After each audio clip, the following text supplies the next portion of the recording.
ನೋಡಿ, ನಾನು ಹನುಮಂತಪ್ಪ ಲೆಕ್ಕರು, ಕನಕಗಿರಿ ತಾಲೂಕು ಅಧ್ಯಕ್ಷ KRS ಪಕ್ಷದ ವತಿಯಿಂದ ಇವರು ಏನೋ ರಾಜ ಸಾಬ್ ಬಿಡಿ ಅಂತೇಳಿ ಇವರೇನೋ ಇದರಲ್ಲಿ ಕೆಲಸ ಮಾಡ್ತಾ ಇದ್ದಾರೆ. ಏನು ಸಮಸ್ಯೆ ಆಗೈತೆ ಅಂತ ಇವರು ಹೇಳ್ತಾ ಇದ್ದಾರೆ. ಅದು ಏನಂತ ಕೇಳಮ್ರಿ. ಏನಾಯ್ತಪ್ಪ ನಿನಗೆ? ಏನಿಲ್ಲ ಸರ, ಇದು ನಾನು ತಿಂಗಳ ನಾನು ಗೌರವಧನದ ಮೇಲೆ ಕೆಲಸ ಮಾಡ್ತಾ ಇದ್ದೆ. ಗೌರವಧನ ಕೆಲಸ ಮಾಡ್ತಾನ ಇವರು ನನಗೆ ಅನುದಾನ ಕೊಟ್ಟಿಲ್ಲ. 5 ವರ್ಷದಿಂದ ಅನುದಾನ ದೋಚಿಗೆ ಹೋಗ್ತಾರೆ. ಅಂಗವಿಕಲರು ಅನುದಾನ ಕೊಟ್ಟಿಲ್ಲ. ಇವರು ಯಾರು ಕೊಟ್ಟಿಲ್ಲ? ಇವರು ನಮ್ಮ ಚೀಫ್ ಆಫೀಸರ್, ನಮ್ಮ ಪಟ್ಟಣ ಪಂಚಾಯತ್ ಕೊಟ್ಟಿಲ್ಲ ಸರ್. 2019 ಮಾಮೂಲಿಯಾಗಿ ಕೊಟ್ಟಿದ್ರು. ಅವತ್ತಿನವ್ರಿಗೆ ಇವತ್ತಿನವ್ರಿಗೆ ಕೊಟ್ಟಿಲ್ಲ ಅಂತ ಹೇಳಿ ನಾನು ಲೋಕಾಯುಕ್ತ ಕಂಪ್ಲೇಂಟ್ ಮಾಡಿದೆ. ಕಂಪ್ಲೇಂಟ್ ಮಾಡಿದ್ಮೇಲೆ ನಮ್ದು ಒಂದು ಆಸ್ತಿ ಇತ್ತು. ಏನಂತ ಕಂಪ್ಲೇಂಟ್ ಮಾಡಿದ್ರಿ ಲೋಕಾಯುಕ್ತರಿಗೆ? ಅನುದಾನ ಅಂಗವಿಕಲರು ಅನುದಾನ ಇವರು ನಮ್ಗೆ ಕೊಟ್ಟಿಲ್ಲ ಸರಿಯಾಗಿ. ಇದು ಸರಿಯಾಗಿ ಮಾಹಿತಿ ಕೊಡೋರು ನನಗೆ.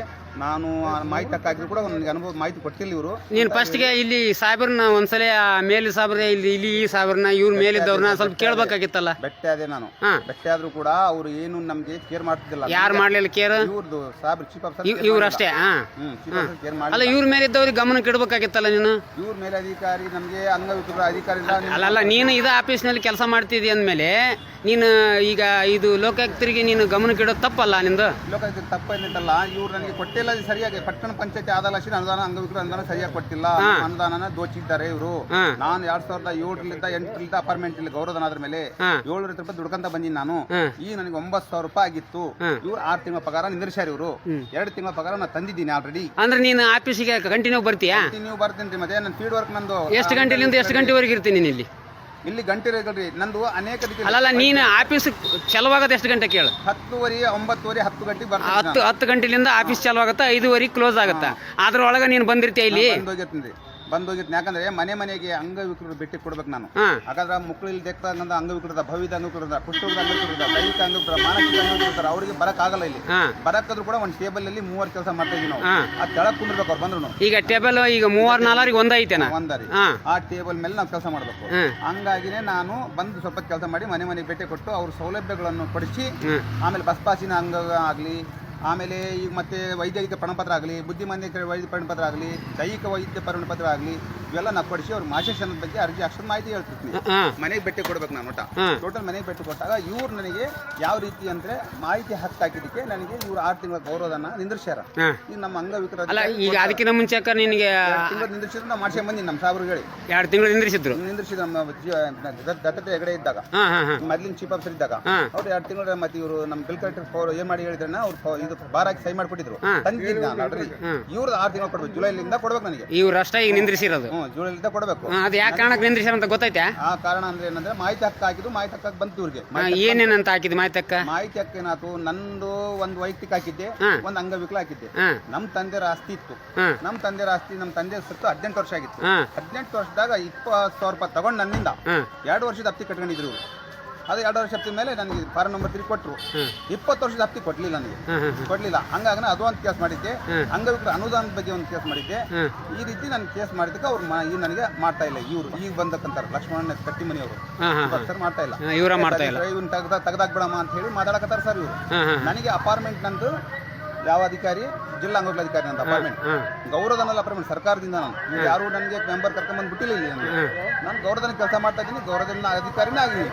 ಇವ್ರು ನನಗೆ ಅನ್ಯಾಯ ಮಾಡ್ತಾ ಇದ್ದಾರೆ. 6 ತಿಂಗಳ ಪಗಾರ ನನಗೆ ನಿಂದಿರ್ಸ್ಯಾರ. ನೀವು ಅಂಗವಿಕಲರು? ವಿಕಲಚೇತನ ಅವರು ನಾವು. ಹೌದಾ? ವಿಕಲಚೇತನ ಅಂಗವಿಕಲ ಅಧಿಕಾರಿ ಕೆಲಸ ಮಾಡ್ತಾರೆ ರಾಜಸ್ಥಾನ. ನೋಡಮ್ರಿ, ಅವ್ರು ಏನಂದಾರ, ಒಂದು 2-3 ದಿವಸ ಬಿಟ್ಟು ಬರ್ರಿ, ಅದ್ರ ಬಗ್ಗೆ ಚರ್ಚೆ ಮಾಡಿ ಅದು ಏನಂತ ಸಮಸ್ಯೆ ಎಲ್ಲ ಕೇಳಣ್ರಿ, ತಿಳ್ಕೊಂಡ್ರಿ. ಅವ್ರ ಬಾಯಲ್ಲಿ ಸ್ವಲ್ಪ ಕೇಳ್ಕೇರಿ, ಅವ್ರಿಗೆ ಸ್ವಲ್ಪ ಹೇಳ್ರಿ. ಈ ಥರ ನಾವು ಆಫೀಸ್ನಲ್ಲಿ ಇದ್ದು ನಾವು ಮಾಹಿತಿಗೆ ಹಾಕೋದು, ಅದನ್ನ ಹಾಕೋದು, ಇದನ್ನ ಮಾಡೋದು, ಅದನ್ನ ಮಾಡೋದು ತಪ್ಪಲ್ಲ.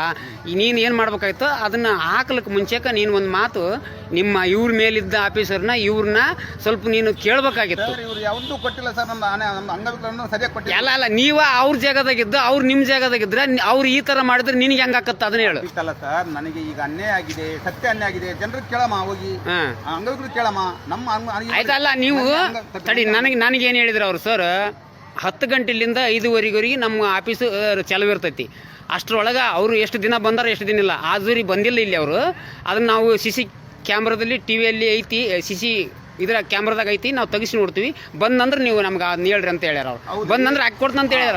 ಎರಡನೇದು ಕೆಲಸ ಕಾಮಗಾರಿಕೆ ಒಳಗೆ ಚಾಲು ಆಗಿ ನಮ್ದು ಹೆಬ್ಬಟ್ಟಿನ ಒಂದು ತೆಗ್ದಾಕ್ಯಾರ ಇವರು. ಈಗ 2 ತಿಂಗಳ ತೆಗ್ದಾಕಿ ನಾನು ಹಾಜರಿ ಬುಕ್ ಮೇಲೆ ಸಹಿ ಮಾಡಿದ್ದೀನಿ. ಹಾಜರು ಸಹಿ ಮಾಡಿದ್ಮೇಲೆ ಇವರು ಅನೇಕ ರೀತಿ ತೊಂದರೆ ಕೊಟ್ಟಿದ್ದಾರೆ. ಇವರು ಅಮಾಯಕರ ಅಂಗವಿಕಲರಿಗೆ ತೊಂದರೆ ಕೊಡ್ಬೇಕಂತ ರೂಲ್ಸ್ ಇಲ್ಲ.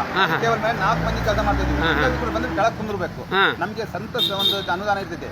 ಆಮೇಲೆ ನನಗೆ ವರ್ಷಕ್ಕೆ 12,000 ರೂಪಾಯಿ ನಮಗೆ ತಿರುಗಾಡಕ್ಕಾಗಿ ಸರ್ಕಾರ ಆದೇಶ ಇದೆ ತಲೆ ಬಂದಿದೆ. ಅದನ್ನು ಕೊಟ್ಟಿರೋದಿಲ್ಲ ಇವರು.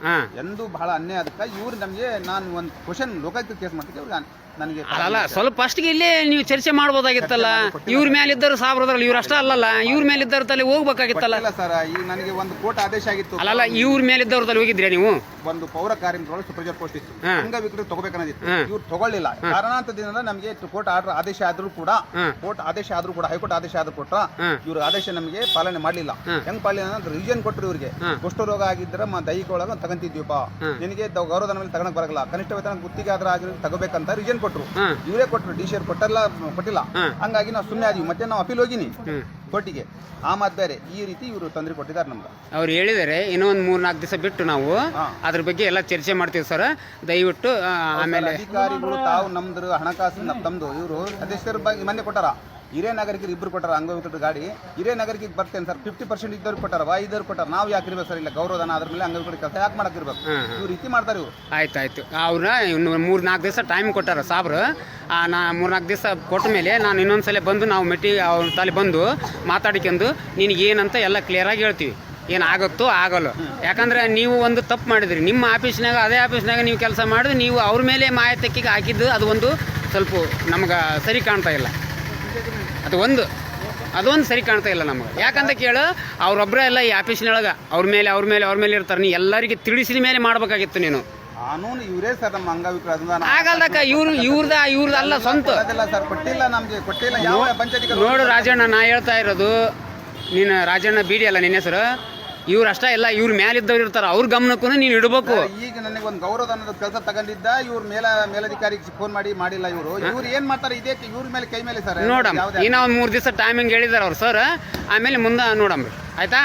ಆಮೇಲೆ ನಿಮ್ಗೆ ಕರೆಸಿ ಅದು ಏನಂತ ನಾನು ಹೇಳ್ತೀನಿ. ಓಕೆ.